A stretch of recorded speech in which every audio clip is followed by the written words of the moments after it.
HCS भर्ती में 2 दिन पहले एससी समाज, बैकवर्ड क्लास ए और बी समाज, उनके साथ जो भयंकर भेदभाव हुआ है उसको लेकर जो सवाल हमने खड़े किए थे तथ्यों के साथ 2022-2023 भर्ती का, आज तक ना भाजपा सरकार ने ना हरियाणा पब्लिक सर्विस कमीशन ने कोई स्पष्टीकरण दिया। आज मैं आपके समक्ष 2 और पहलू जो सनसनीखेज भी हैं और चौंकाने वाले भी हैं और पूरा जो घालमेल का खेल है एचसीएस भर्ती में उसको उजागर करते हैं, वो लेकर श्वेता जी मैं सब आपके बीच में उपस्थित हैं। 3 बातें हैं। नंबर 1, एचसीएस भर्ती में लाइनवार अभ्यर्थियों की भर्ती हुई जिसने अपने आप में सवालिया निशान खड़े कर दिए। पहले नीट में ये हुआ, अब हरियाणा में एचसीएस भर्ती में ये हो गया। लाइनवार भर्ती हुई, मैं अभी साबित करूंगा। दूसरा, एससी बीसी युवाओं को एचसीएस भर्ती में जानबूझकर वंचित किया गया, इसका कोई जवाब सरकार नहीं दे। और तीसरा, हरियाणा से बाहर के लोगों की जनरल कैटेगरी भर्ती में भर्ती छिपाने के लिए षड्यंत्रकारी तरीके से भाजपा सरकार ने जो सेलेक्टेड एचसीएस अधिकारी हैं उनकी संख्या नहीं बताई। 4 दिन बाद आपको बड़ा अचंभा होगा, किसी को मालूम नहीं कितने एचसीएस अधिकारी सेलेक्ट हुए, उनकी सूची नहीं थी और उनका पता नहीं। अब तथ्य देखिए, हरियाणा सरकार ने 2023 एचसीएस भर्ती में 121 पदों पर नियुक्ति का विज्ञापन दिया, ये हम सब जानते हैं। 87,000 अभ्यर्थियों ने आवेदन दिया एचसीएस अधिकारी लगने के लिए। 1,706 अभ्यर्थियों ने मेन एग्जाम दिया और 275 अभ्यर्थियों को इंटरव्यू के लिए बुलाया गया। ये जानकारी सार्वजनिक है। 14 जून 2024 को 275 इंटरव्यू में बैठे अभ्यर्थियों के अंक जारी करेंगे। कोई सिलेक्टेड कैंडिडेट्स की सूची नहीं। आज तक नंबर 1, सेलेक्ट हुए एचसीएस के अधिकारियों की सूची और संख्या दोनों नहीं बताई गई। 4 दिन बाद। नंबर 2, सेलेक्ट हुए एचसीएस अभ्यर्थियों का पूरा पता भी नहीं बताया जा रहा, ताकि ये मालूम ही ना हो कि हरियाणा के कितने रहने वाले और हरियाणा से बाहर के कितने रहने वाले। नंबर 3, एचसीएस भर्ती प्रक्रिया पे जो सवालिया निशान है उनका कोई जवाब नहीं दिया। आइए घालमेल के इस खेल के तीनों पहलुओं को देखते हैं। नंबर 1, जैसा मैंने कहा, एचसीएस मेन एग्जाम में कई बच्चे एक सीरीज से बैठे, आगे पीछे वो सारे पास हो गए, वो सारों के इकट्ठे इंटरव्यू हुए और वो सारे एचसीएस में सेलेक्ट हो गए। अब आप कहेंगे सेलेक्ट कैसे हुए, क्योंकि अभी तक ये तो बताया नहीं सेलेक्ट कौन हुआ।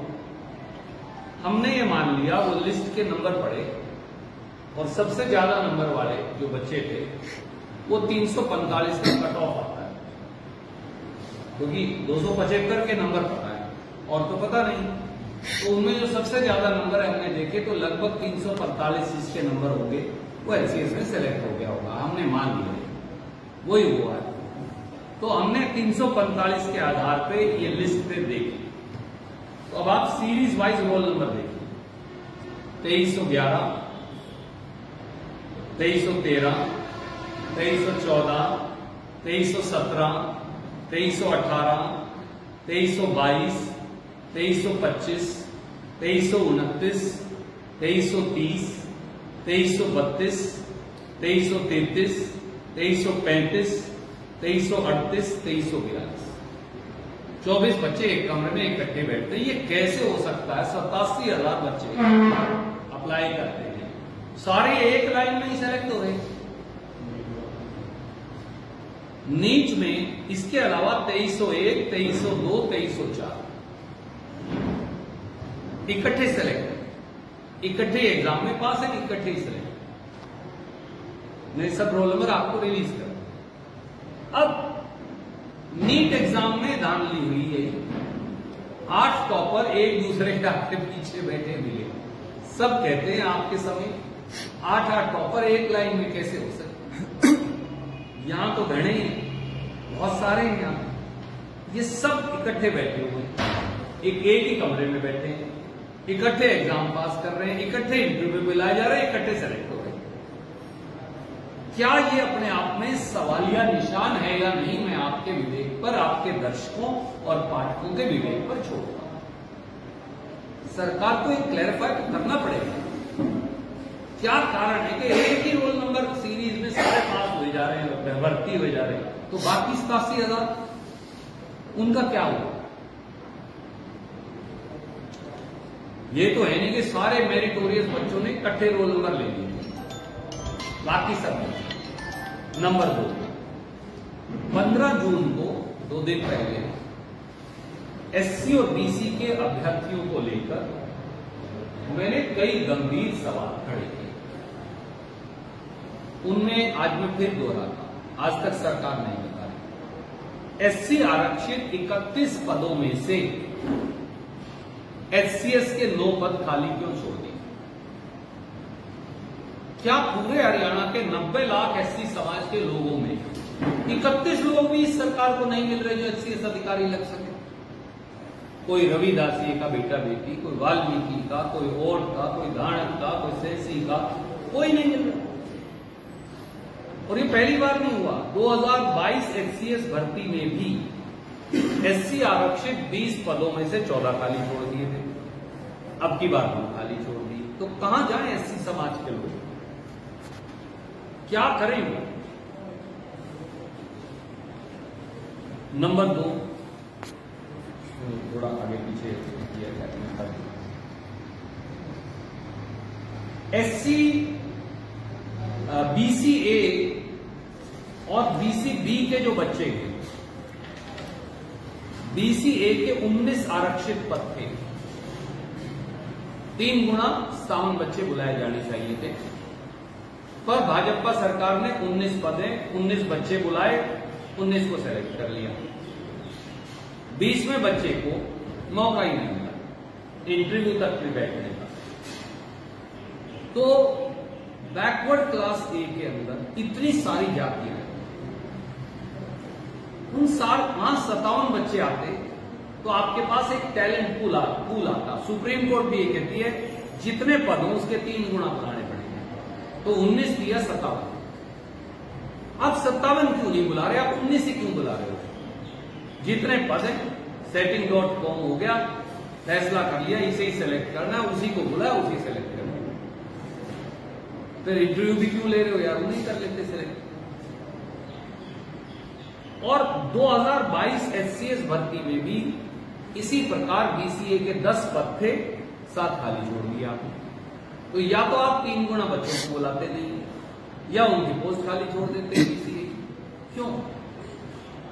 बीसीबी में 7 आरक्षित पद थे, 8 बच्चों को इंटरव्यू में बुलाया, 7 सेलेक्ट कर दिए। बुलाए जाने चाहिए 3 गुना या नहीं 21, क्यों नहीं बुला रहे? क्या पूरे बीसीबी में 21 बच्चे भी नहीं मिल रहे आपको इंटरव्यू बुलाने के लिए? इतनी जाति क्यों बीसीबी के बच्चों के साथ? और कौन है बीसीबी? यादव है, गुर्जर है, सैनी है, यही लोग। क्यों नहीं इन्हें बुला रहे आप इन बच्चों को? 2022 एचसीएस भर्ती में भी जो पिछले साल हुई थी, 5 पोस्ट थी, 4 खाली छोड़ दी थी। आपको पूरे हरियाणा में कोई बीसीबी का बच्चा एचसीएस लगने लायक नहीं मिल रहा, एससी का बच्चा आपको एचसीएस लगने लायक नहीं मिल रहा, बीसीए का आपको नहीं मिल रहा, बीसीबी का आपको नहीं मिल रहा, आप वोट उनकी बटोर रहे। ये क्या जाती है? तीसरा पहलू, भाजपा सरकार ना तो सेलेक्टेड एचसीएस कैंडिडेट्स की संख्या बढ़ा रही है। पोस्ट 121 है, कितने सेलेक्ट हुए बताते ही नहीं भाई, 100 हुए, 111 हुए, 115 हुए, कुछ नहीं बता रहे कितने हुए। क्यों? ये क्या टॉप सीक्रेट है, नेशनल सीक्रेट है, वो तो नौकरी पे जाना, ना उनकी सूची दे रही, ना उनका पता बता रही। ये इसलिए नहीं बताते कि हमने ये देखा है SC BC के बच्चों के लिए तो आप पोस्ट खाली छोड़ देते हैं या 3 गुना को बुलाते नहीं। जनरल कैटेगरी में हरियाणा से बाहर के बच्चे भर्ती करते हैं, इसलिए आप उनका एड्रेस नहीं बता रहे, कभी पोल खुल जाएगी लोगों के सामने। मैं ये एग्जाम लगाता हूं इसलिए नहीं बता रहा। और ये पहली बार नहीं कर रही बीजेपी की गवर्नमेंट। मैं आपको 6 उदाहरण याद दिलाना चाहता हूं। Assistant professor political science 18 post थी, 11 हरियाणा से बाहर के लगाए बीजेपी ने। SDO इलेक्ट्रिकल 80 पोस्ट थी, बीजेपी ने 78 बाहर के लगाया SC में से। SDO इलेक्ट्रिकल भर्ती दोबारा हुई, 99 पोस्ट थी, 77 हरियाणा से बाहर के लगाए। टेक्निकल लेक्चरर ग्रुप भी 157 पोस्ट थी, 103 हरियाणा से बाहर के लगाए 157 में से। SCS 2017 पहले भी यही काम कर चुके, 1/3 बच्चे हरियाणा से बाहर के लगाए। हरियाणा के बच्चों SCS बढ़ने लायक भी नहीं मानती हरियाणा की बीजेपी सरकार। HPSC में डिस्ट्रिक्ट हॉर्टिकल्चर ऑफिसर 26 पोस्ट थी, 12 हरियाणा से बाहर के लगाए। और HCS 2022 में BDPO 7 लगाए, 4 हरियाणा से बाहर के थे। हरियाणा का कोई बच्चा बीजेपी गवर्नमेंट के मुताबिक BDO लगने के लायक नहीं। ये आप हरियाणा के बच्चों के साथ कर रहे हैं, इसलिए हरियाणा सरकार को, बीजेपी सरकार को आगे बढ़कर इन तीनों बातों का जवाब देना चाहिए। पहली बात, लाइनवार आगे पीछे बैठकर सभी पास हो रहे हैं और सभी भर्ती हो रहे हैं, क्या कारण? तो पूरे 87,000 में एक ही लाइन के बच्चे मेरिटोरियस है, बाकी सब बेकार है। नंबर 2, SC और BC समाज के लोगों को या उनकी पोस्टें खाली रखकर या 3 गुना बच्चों को ना बुलाकर उनको मौके से वंचित क्यों कर रहे हैं? और तीसरी बात, कौन सा नेशनल सिक्योरिटी खराब हो जाएगी, अगर राष्ट्रीय सुरक्षा पे कौन सा खतरा आ जाएगा अगर HCS अधिकारी कितने सेलेक्ट किए हैं और उनका नाम और पता बता देंगे, उन्होंने नौकरी तो यही की है आके, ये क्यों नहीं? ये कोई सवाल आपको